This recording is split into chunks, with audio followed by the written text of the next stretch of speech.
यूहन्ना रचित सुसमाचार 13 अध्याय 16 पद में प्रभु यीशु मसीह कहता है, मैं तुमसे सच सच कहता हूँ, दास अपने स्वामी से बड़ा नहीं और ना भेजा हुआ अपने भेजने वाले से।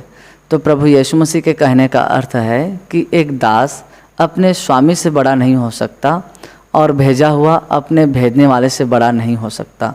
इसका सही अर्थ हम जाने, इसके लिए हम पुराने नियम से यहेजकेल 28 अध्याय और उसका 15 और 16 पद पढ़ेंगे। तो यहाँ पर लिखा है शैतान के बारे में, जिस दिन से तू सिरजा गया और जिस दिन तक तुझमें कुटिलता न पाई गई, उस समय तक तू अपनी सारी चाल चलन में निर्दोष रहा।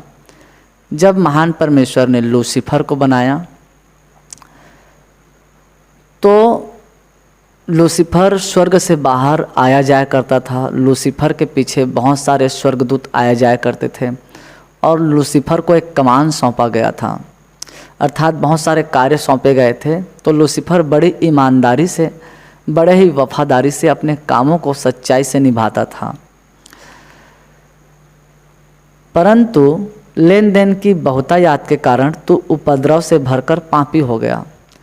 लेकिन जब लूसीफर स्वर्ग से बाहर जाता था, बाहर आता था और असंख्य स्वर्गदूत लूसीफर के पीछे आते जाते थे, तो लूसीफर देखता था कि काम तो मैं कर रहा हूँ, मैं स्वर्ग से बाहर जाता हूँ, स्वर्ग के अंदर आता हूँ, मैं बहुत सारा काम करता हूँ और ये सारे स्वर्गदूत परमेश्वर को महिमा दे रहे हैं, मेरी महिमा नहीं कर रहे हैं, मेरी बड़ाई नहीं कर रहे हैं। तो ऐसा अहंकार लूसीफर के मन में आ गया। फिर बाइबल कहती है, परंतु लेन देन की बहुतायात के कारण तू उपद्रव से भरकर पापी हो गया। लूसीफर यही सोचने लगा कि परमेश्वर तो चुपचाप सिंहासन में बैठा रहता है और सारे काम मैं करता रहता हूँ और पूरा महिमा ये सारे स्वर्गदूत परमेश्वर को ही देते हैं, मुझे पूछते भी नहीं। तो ये घमंड लूसीफर के पापी होने का कारण हुआ। तो हम सीखते हैं कि हमें कभी भी घमंडी नहीं बनना है, हम कभी भी किसी बात में घमंड ना करें, क्योंकि घमंडियों से महान परमेश्वर घृणा करता है। क्योंकि लूसीफर भी घमंडी हो गया था। इसी से मैंने तुझे अपवित्र जानकर परमेश्वर के पर्वत पर से उतारा और हे छाने वाले करूब, मैंने तुझे आग सरीखे चमकने वाले मड़ियों के बीच में से नष्ट किया। महान परमेश्वर ने लूसीफर को मालिक नहीं बनाया था, एक दास बनाया था कि मेरे लिए अच्छा काम करे, परंतु लूसीफर मालिक बनना चाहता था। तो इसी बात को प्रभु यीशु मसीह कहता है कि दास अपने स्वामी से बड़ा नहीं होता। महान परमेश्वर लूसीफर को काम के लिए भेजता था, लेकिन लूसीफर परमेश्वर से बड़ा बनना चाहता था। तो प्रभु यीशु मसीह इसी बात को कहता है कि भेजा हुआ अपने भेजने वाले से बड़ा नहीं होता। तो ठीक आज उसी प्रकार से हम जो कलीसिया में प्रभु के लोग हैं, तो हमें कभी भी बड़ा बनने का कोशिश मत करें। हमारे अंदर कभी अहंकार मत आए कि मैं बड़ा बनूं, मैं बड़ा बनूं। ये बड़ा बनना एक प्रकार का अहंकार है, हमारे अहंकार को दिखाता है। प्रभु यीशु मसीह के चेले भी आपस में झगड़ रहे थे, आपस में लड़ रहे थे और कहते थे कि हम में से बड़ा कौन है, हम में से बड़ा कौन है। इसको हम पढ़ते हैं मरकुस रचित सुसमाचार 9 अध्याय 33 और 34 और 35 पद में। तो यहाँ पर लिखा है, फिर वे कफरनहूम में आए और घर में आकर उसने उनसे पूछा, रास्ते में तुम किस बात पर विवाद कर रहे थे। प्रभु यीशु मसीह अपने चेलों से पूछता है कि भाई तुम लोग रास्ते में किस बात के लिए विवाद कर रहे थे, किस बात के लिए झगड़ रहे थे। क्योंकि यीशु के चेले झगड़ रहे थे कि हमें बड़ा कौन है, हमें बड़ा कौन है। वे चुप रहे क्योंकि मार्ग में उन्होंने आपस में यह वाद विवाद किया था कि हम में से बड़ा कौन है। तब उसने बैठकर 12 को बुलाया और उनसे कहा, यदि कोई बड़ा होना चाहे तो सबसे छोटा और सबका सेवक बने। फिर प्रभु यीशु मसीह अपने चेलों को बुलाता है और कहता है कि जो तुम में बड़ा होना चाहे वह सबका सेवक और सबका दास बने। तो हम जो प्रभु के लोग हैं, यदि हमें स्वर्ग के राज्य में अच्छा स्थान चाहिए, हमें महान परमेश्वर के नज़रों में अच्छा बनना है, तो हम इस संसार में छोटा बने, हम सबका सेवक बने, हम सबका दास बने।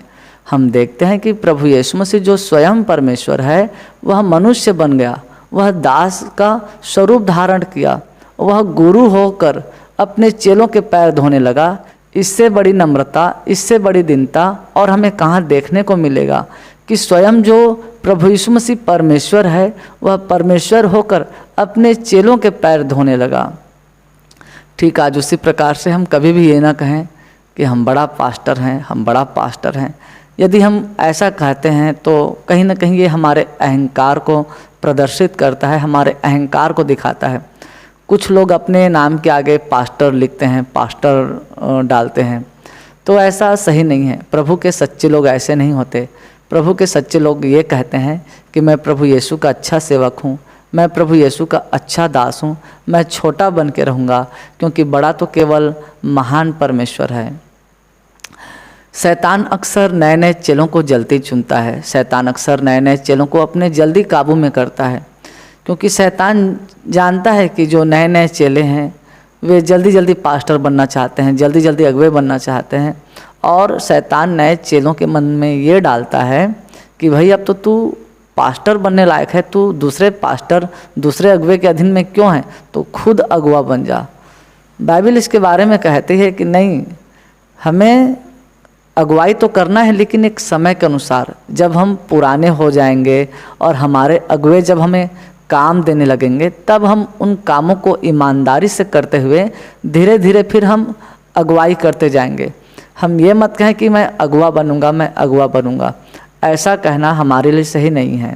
पहला तीमुथियुस 3 अध्याय 5 और 6 पद में लिखा है, जब कोई अपने घर ही का प्रबंध करना ना जानता हो तो परमेश्वर की कलीसिया की रखवाली कैसे करेगा।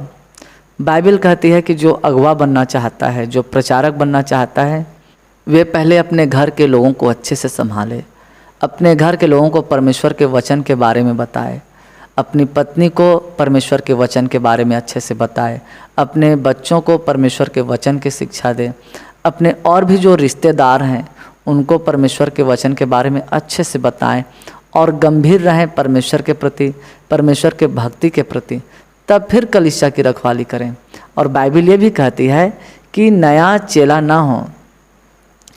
फिर यह कि नया चेला ना हो, ऐसा ना हो कि अभिमान करके शैतान का सा दंड पाए। अब कुछ लोग जल्दी जल्दी अगुवा बनना चाहते हैं, जल्दी जल्दी पास्टर बनना चाहते हैं, तो कारण ये है जल्दी पास्टर जल्दी अगुवा बनने का अर्थ, तो इसके 2 ही कारण है।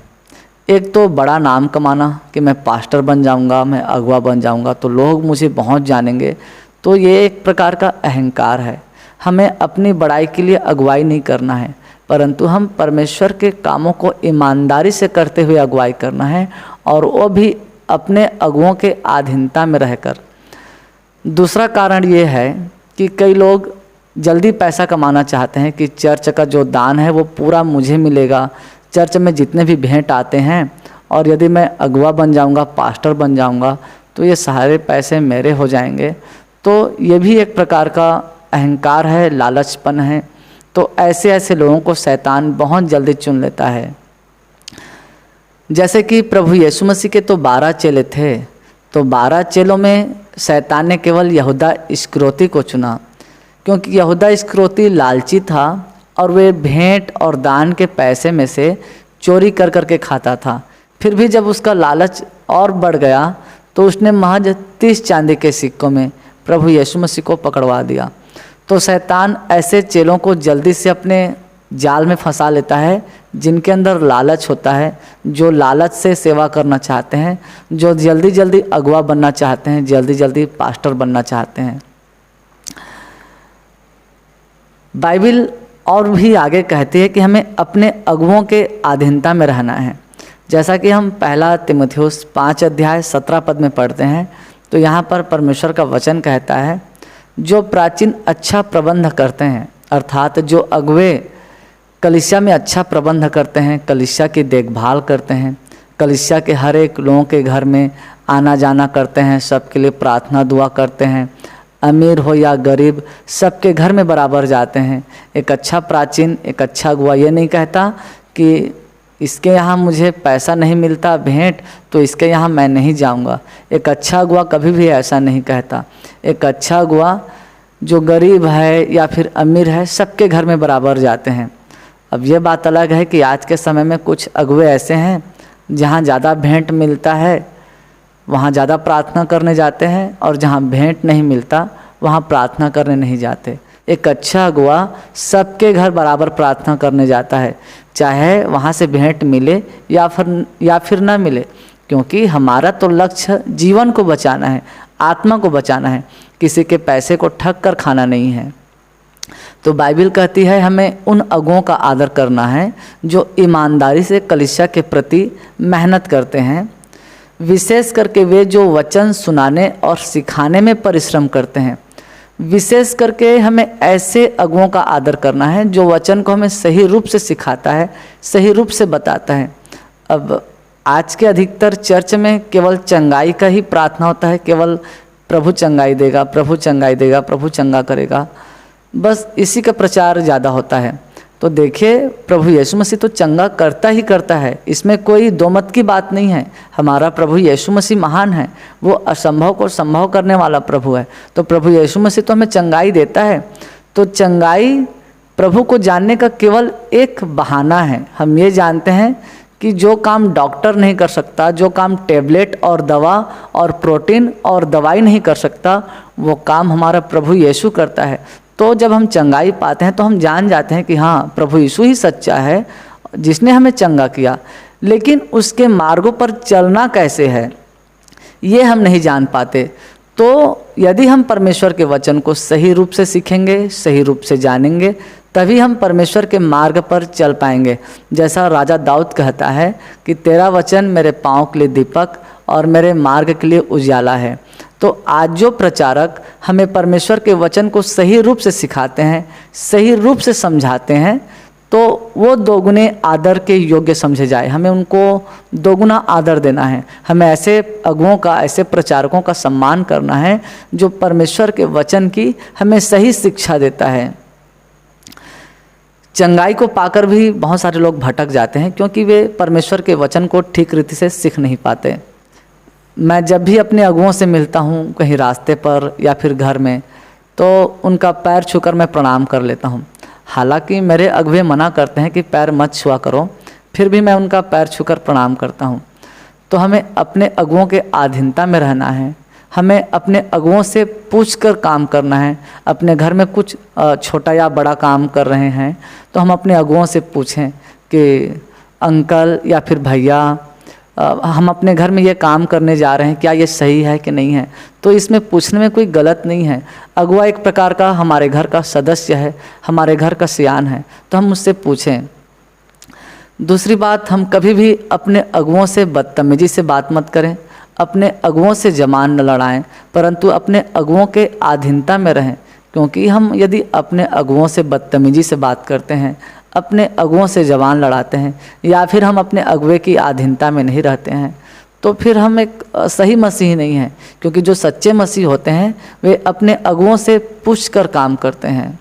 यदि हमारे अगुए गलत रास्ते पर चल रहे हैं, कलीसिया में अनैतिक काम कर रहे हैं, कलीसिया को ठीक से देखभाल नहीं कर रहे हैं, कलीसिया का सही प्रबंध नहीं कर रहे हैं, तो हम उनके लिए परमेश्वर से प्रार्थना करें, उनके लिए परमेश्वर से बुद्धि मांगें।